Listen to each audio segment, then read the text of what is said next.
욥기 13장 우리 한 절씩 교독하도록 하겠습니다. 나의 눈이 이것을 다 보았고 나의 귀가 이것을 듣고 깨달았느니라. 너희 아는 것을 나도 아노니 너희만 못하지 않으리라. 참으로 나는 전능자에게 말씀하려 하며 하나님과 변론하려 하노라. 너희는 거짓말을 지어내는 자여 다 쓸모없는 의원이니라. 너희가 참으로 잠잠하면 그것이 너희의 지혜일 것이니라. 너희는 나의 변론을 들으며 내 입술의 변명을 들어보라. 너희가 하나님을 위하여 불의를 말하려느냐? 그를 위하여 속임을 말하려느냐? 너희가 하나님의 낯을 따르려느냐? 그를 위하여 변론하려느냐? 하나님이 너희를 감찰하시면 좋겠느냐? 너희가 사람을 속임같이 그를 속이려느냐? 만일 너희가 몰래 낯을 따르는데 그가 반드시 책망하시리니 그의 존귀가 너희를 두렵게 하지 않겠으며 그의 두려움이 너희 위에 임하지 않겠느냐? 너희의 격언은 제같의 속담이요 너희가 방하는 것은 토성이니라. 너희는 잠잠하고 나를 버려두어 말하게 하라. 무슨 일이 닥치든지 내가 당하리라. 내가 어찌하여 내 살을 내 이를 묶고 내 생명을 내 손에 두겠느냐? 그가 나를 죽이시리니 내가 희망이 없노라. 그러나 그의 앞에서 내 행위를 아뢰리라. 경건하지 않은 자는 그 앞에 이르지 못하나니 이것이 나의 구원이 되리라. 너희들은 내 말을 분명히 들으라. 내가 너희 귀에 알려줄 것이 있느니라. 보라, 내가 내 사정을 진술하였거니와 내가 정의롭다 함을 얻을 줄 아노라. 나와 변론할 자가 누구이랴? 그러면 내가 잠잠하고 기운이 끊어지리라. 오직 내게 이 두 가지 일을 행하지 마옵소서. 그리하시면 내가 주의 얼굴을 피하여 숨지 아니하오리니 곧 주의 손을 내게 대지 마시오며 주의 위엄으로 나를 두렵게 하지 마실 것이니이다. 그리하시고 주는 나를 부르소서 내가 대답하리이다. 혹 내가 말씀하게 하옵시고 주는 내게 대답하옵소서. 나의 죄악이 얼마나 많으리이까? 나의 허물과 죄를 내게 알게 하옵소서. 주께서 어찌하여 얼굴을 가리시고 나를 주의 원수로 여기시나이까? 주께서 어찌하여 날리는 낙엽을 놀라게 하시며 마른 금불을 뒤쫓으시나이까? 주께서 나를 대적하게 하사 결혼 일들을 기록하시며 내가 젊었을 때 지은 죄를 내가 받게 하시오며 내 발을 착고에 채우시며 나의 모든 길을 살피사 내 발자취를 점검하시나이다. 나는 썩은 물건의 낡아짐 같으며 좀 먹은 의복 같으니이다. 아멘.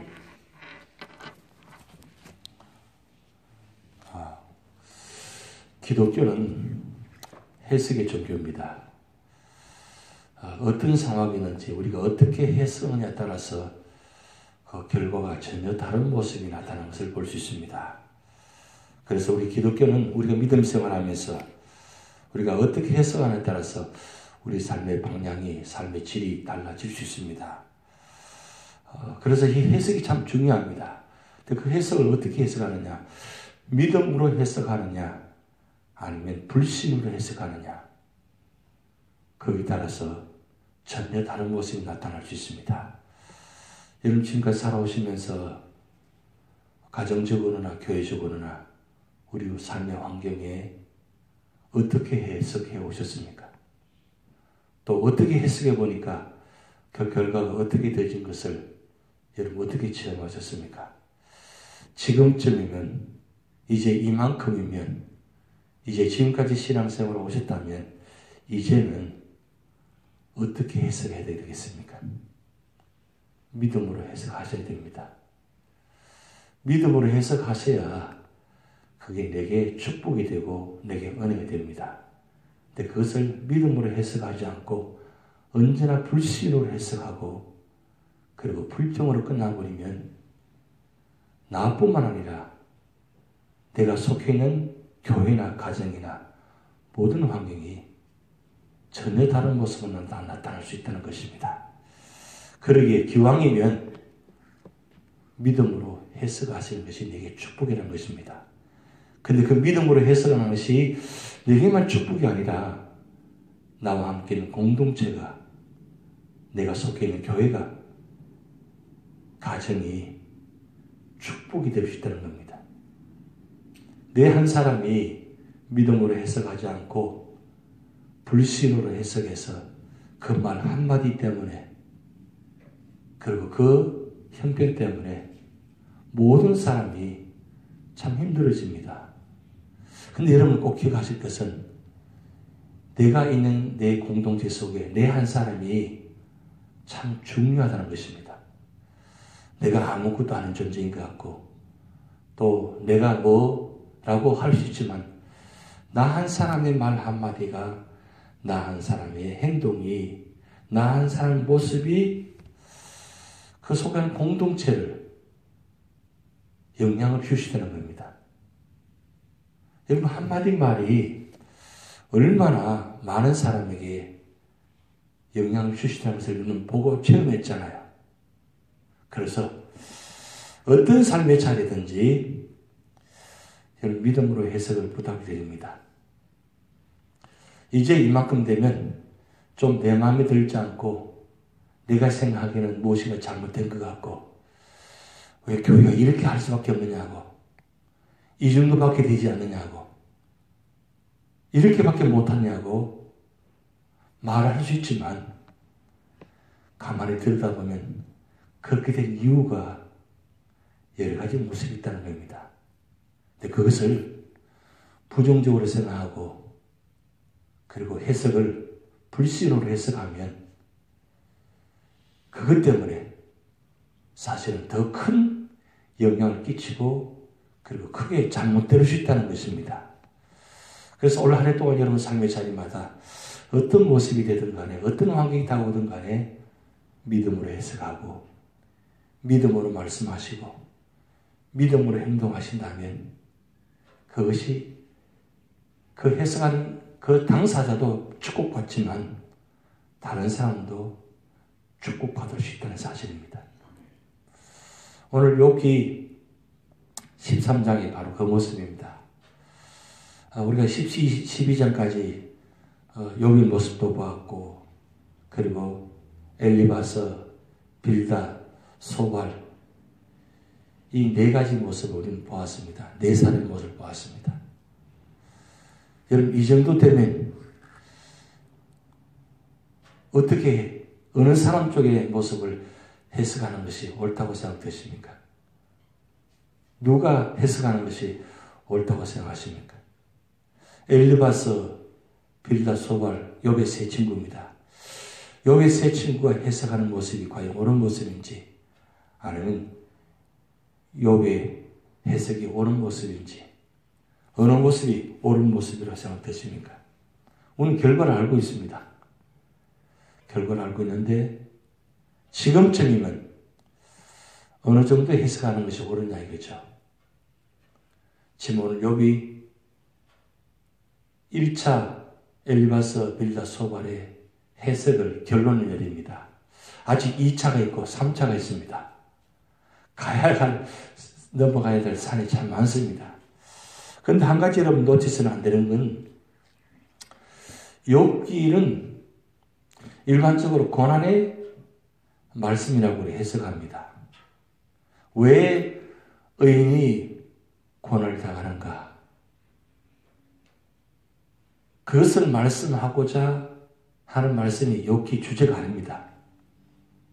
그것을 욥이, 의인이 고난당하는 모습을 답을 주기 위해서 욥기가 기록된 것은 아닙니다. 이해할 수 없고 받아들일 수 없는 상황 가운데도 하나님이 어떤 분인가, 그것을 말씀하시려고 하는 것이 바로 욥기 주제입니다. 그런데 욥의 고난이 워낙 크다 보니까 하나님은 보이지 않고 고난만 크게 보이는 거예요. 그러다 보니까 하나님을 대해서는 해석하지 못하고 자기 중심적으로 해석합니다. 그래서 엘리바서 해석도, 빌닷의 해석도, 소발 해석도 어떤 해석입니까? 자기 경험으로, 자기 주관적인 경험으로 해석하고, 그리고 다른 사람의 이야기를 가지고 해석을 하고, 또 잘못된 판단을 가지고 해석하는 이 세 가지 모습을 우리는 보았습니다. 그래서 우리 삶의 자리에 보면 엘리바스처럼 자기 경험 주관적으로 해석할 때도 있고, 빌다처럼 다른 사람의 이야기를 가지고 해석할 때가 있고, 소발의 해석처럼 잘못된 판단을 가지고 해석할 때가 있다는 겁니다. 그러면 결론이 어때요? 지금 욥의 세 친구, 지금 친구와 욥이 그의 죽어가고 있는 상황 가운데 이 잘못된 해석 판단을 가지고 지금 욥을 정죄하고 있습니다. 그런 당함을 당한 욥은 어떻습니까? 욥은 어떻게 해석하고 있습니까? 이게 굉장히 중요한 우리의 교훈입니다. 나도 욥처럼 그런 상황이 다가올 수 있다는 겁니다. 당할 수 있다는 겁니다. 그러면 그렇게 당할 때에 주변 사람들이 내게 다가와서 자기 경험으로 세상적인 이야기를 가지고 잘못된 판단을 가지고 내게 해석하고 만약에 정죄한다면 여러분은 어떻게 해석할 것입니까? 어떻게 받아들일 거예요? 이게 굉장히 중요한 이야기입니다. 이만큼 신앙생활을 오셨고 이만큼 살아오셨으면 이제 웬만하면 해석을 잘 하셔야 된다는 거죠.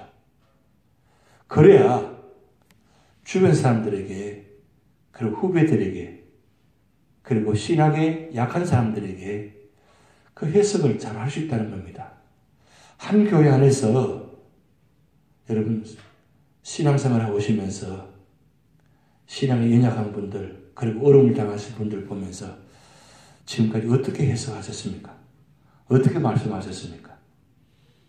과연 나의 해석과 나의 모습이 과연 그들에게 어떻게 모습이 나타나는지 모르겠습니다만 중요한 건 그 해석이 굉장히 중요하다는 겁니다. 오늘 욥이 이야기하는 장면이 바로 그것입니다. 욥은 세 친구의 해석을 뭐라고 지금 반문합니까? 오늘 2절 말씀에 이렇게 합니다. 너희 아는 것을 나도 아노니 너희만 못하지 않으리라 그랬어요. 지금 세 친구가 이야기하는 것 욥도 다 알고 있다는 뜻이에요. 나도 다 알고 있어. 그리고 너희들이 알고 있는 것 그 잘못된 해석이야 라고 대답합니다. 어떻게 그럼 이 해석을 그렇게 할 수 있느냐? 욥은 알고 있거든요. 무엇을 말합니까? 완전히 다 이해를 못하지만 이 시험은, 이 고난은 하나님께서 허락하신 것이라는 것을 알고 있습니다. 그것이 자기가 잘못해서 하나님께서 정죄하시기 위해서 이 고난을 주신 것이 아니라 욥 23장에 가서 말씀을 고백하고 있지만 나의 가는 길을 오직 그가 하시나니 나를 단련하신 후에는 내가 순금같이 나오리라. 이 고난의 절정, 고난의 아픔, 이 모든 것 어떻게 해석하고 있습니까?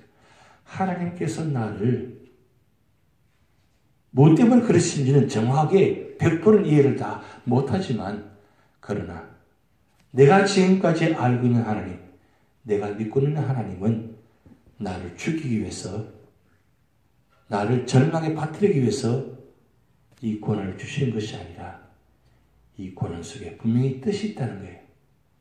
그 뜻을 받아들이고 해석하려고 합니다. 근데 그것을 어떻게 해석하느냐? 만약에 하나님께서 나를 죽이시려고 하셨다면 벌써 나를 죽이실 것입니다. 그런데 지금 내가 다 무너져 있고 내 몸마저 정말 망신창이 되어 있는 이 아픔에 있는 상황 가운데 친구들 어떻게 합니까? 소금을 뿌리고 있잖아요. 여러분 상처난 곳에 소금 뿌리면 어떻게 된 줄 아세요?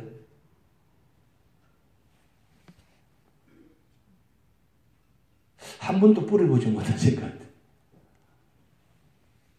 여러분, 상처에 짠 게 들어가면 고통이 배가 됩니다. 이게 얼마나 아픈지 몰라요. 지금 욥의 세 친구는 이 상처난 곳에 소금을 계속 뿌리고 있는 겁니다. 그러면 얼마나 고통스럽습니까? 그런데 그 고통스러운 가운데도 욥은 이 생명줄을 잡고 있다는 걸 느끼고 있는 거예요. 만약에 하나님께서 죽이시면 벌써 생명이 없어질 것이요. 여러분, 이 13장까지 올 수 없습니다. 벌써 2장이 끝나버렸어요. 그런데 2장이 끝나지 않고 지금 13장까지 왔어요. 13장까지 왔다는 것은 무슨 뜻입니까? 내 생명줄이 지금 하나님께서 잡고 있다는 뜻이에요. 다 무너져도 생명만큼은 하나님께 붙들고 있다는 거 무슨 뜻입니까? 이게 내가 붙들고 있는 것이 아니라 하나님이 붙들고 계신다는 거예요. 그러면 이걸 어떻게 해석해야 돼요? 왜 하나님께서 생명에서 붙들고 계시면서 이 고난을 당하게 하시느냐? 그러면 아무 이유 없이 내가 이해를 못할 정도로 그런 고난을 당하지만 하나님께서 이유 없이 그렇게 고난을 주시지 않는다는 사실이에요. 그것을 욥은 알고 있다는 겁니다. 그래서 욥은 세 친구의 말을 듣지만 사실은 오늘 13장에는 어떻게 하느냐? 이제는 욥의 세 친구의 말을 이제는 듣지 않겠다는 거예요. 너희들이 하는 말 다 거짓말이다. 너희들은 잘못 알고 있다는 거예요. 그러면서 하나님께 직접 뭐라고? 질문하고 있습니다. 그래서 바로 후반절에 보면 욥이 하나님께 기도하는 장면이 나타납니다. 여러분, 욥이 기도하는 장면 20절 보시기 바랍니다. 오직 내게 이 두 가지를 행하지 마옵소서. 그리하시면 내가 주의 얼굴을 피하여 숨지 아니하오리니. 21절 같이 읽겠습니다. 곧 주의 손을 내게 대지 마시오며 주의 위엄으로 나를 두렵게 하지 마실 것이니이다. 여기 두 가지입니다. 첫째는 주의 손을 내게 대지 마시라는 것은 무슨 뜻이냐면 내 생명을 취하지 말라는 거예요. 주의 손에 내 손을 대버리면 사실은 내가 지금 고통당하는 주의 손을 댄 것 같습니다.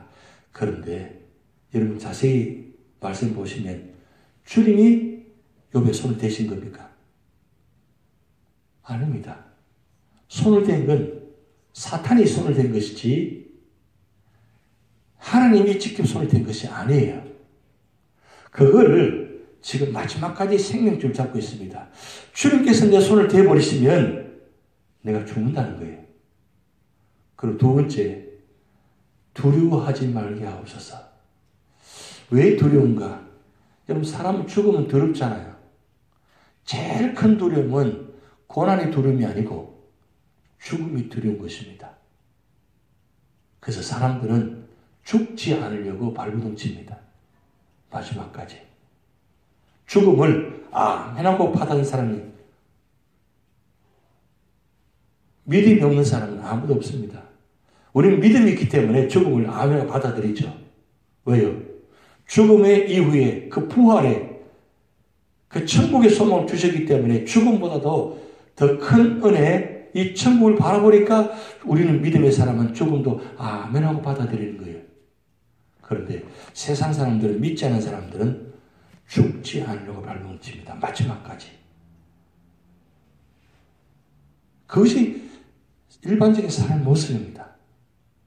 그런데 욥이 지금 너무나 심한 고통을 당하고 있으니까 두려운 거예요. 근데 왜 두려웠냐? 이 두려움 속에는 이런 뜻이 담겨 있습니다. 내가 혹시 이 고난 때문에 이 죽음의 자리에 내가 혹시 나도 모르게 이 고통이 너무 커서 하나님을 잊어버리고 원망하지 않을까. 그것이 두렵다는 거예요. 여러분, 이게 정말 깊은 신앙입니다. 죽음보다 더 큰 것이 뭐냐면, 더 두려운 것은 죽음이 두려운 것이 아니라 하나님을 잊어버릴까, 하나님을 원망할까, 하나님을 저주하지 않을까, 나도 모르게 그렇게 될까 싶어서 두려운 거예요. 그래서 이 두려움을 멀리하게 하옵소서. 여러분, 이렇게 고백할 수 있을까요? 내가 당하는 고난 때문에 혹시 나도 모르게 사람을 저주하고 원망하고 교회를 원망하고 탓하고 이렇게 나도 모르게 이 입술에서 죄를 짓지 않을까? 그래서 여기 1장 2장에 보면 여기 입술로 범죄하지 아니했다. 그 뜻은 바로 그겁니다. 내 생각은 내 마음은 그게 아닌데 나도 모르게 나오는 말이 원망의 말, 저주의 말 이런 말을 할 수 있다는 거예요. 그렇게 되지 않기 위해서 하나님 나를 두려움을 물리치게 하옵소서. 여러분 욥의 기도가 여러분 기도가 되시기 바랍니다. 하나님. 그래서 오늘 욥기 13장을 통해서 중요한 결론 하나를 여러분 드리려고 합니다. 내가 이 상황 때문에 이것 때문에 때로는 하나님을 잊어버리지 않도록 그리고 하나님께서 나에게 권한을 주신다 할지라도 그것을 믿음으로 받아들이고 그리고 순종하겠습니다. 그 믿음을 받아들이신 신앙 이게 믿음의 절정이에요. 믿음의 절정. 이 믿음의 절정은 바로 욥의 모습을 나타납니다. 그것이 우연히 이루어지는 것이 아니라 평소에 내가 어떤 삶의 모습을 살아가느냐 거기에 따라서 나도 모르게 나오는 말이 행동이 그렇게 되신다는 거예요. 욥이 평소에 만약 그렇게 살지 않았다면 벌써 하나님 떠났을 거예요. 근데 평소에 얼마나 철저하게 하나님 중심으로 살아왔는지 자기 말, 자기 행동 속에 한마디도 한 행동도 실수하지 않으려고 그는 몸부림쳤습니다. 심지어 자녀들까지도 실수하지 않도록 죄를 짓지 않도록 그렇게까지 한 사람입니다. 그래서 욥은 이런 기가 막힌 자리 가운데도 욥은 하나님을 떠나지 않았습니다. 그래서 하나님이 나를 죽여도 여기 갑니다. 하나님이 나를 죽여도 나는 하나님을 떠나지 않겠습니다. 야, 정말 대단한 고백이죠. 지금 여기 계시는 여러분 얼굴 보니까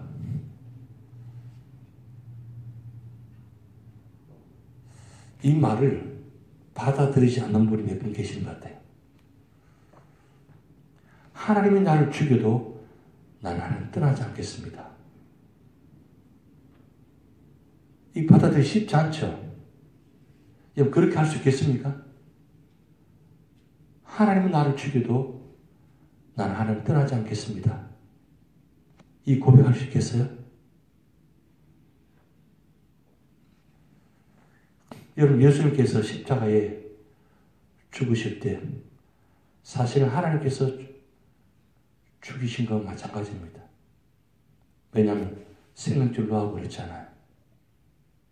예수님께서 생명줄을 어떻게 됐습니까? 죽으셨습니다. 하나님께서 침묵하셨어요. 하나님이 침묵하셨다는 뜻은 그 생명을 외면하셨다는 뜻입니다. 심하게 말하면 하나님께서 예수님을 죽이신 겁니다. 여러분 그런 말 들어보셨어요? 하나님을 예수님 죽이셨다. 들어보셨어요?